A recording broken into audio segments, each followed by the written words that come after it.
така, сега ще ви разкажа за тези изпълнители, които изобщо могат, някои могат, някои не могат да правят музика, да изпълняват музика, нямат и да. Така. Значи първо да започнем с Роксана. Така, Роксана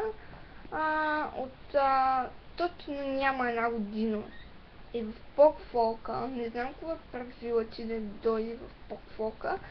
Не знам какво е правила и тя изобщо не знае какво е поп-фолк, не знае с какво се захваща. И тя мисля, че това е детска игра, но не. Така. Следващата, която е Сияна. Сияна много за да се прави, много за да пее на плейбек. Също и Азис. Азис бил хванат в Америка на участие на концерт да пее на плейбек. Всички италянци, всички англичани били изумени да чуят Азис какво прави.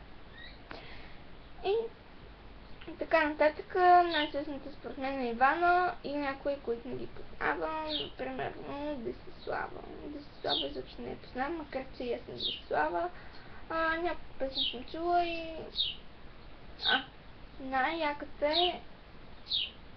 Не, сериозно хора, не съм я чувала. Чао от мен!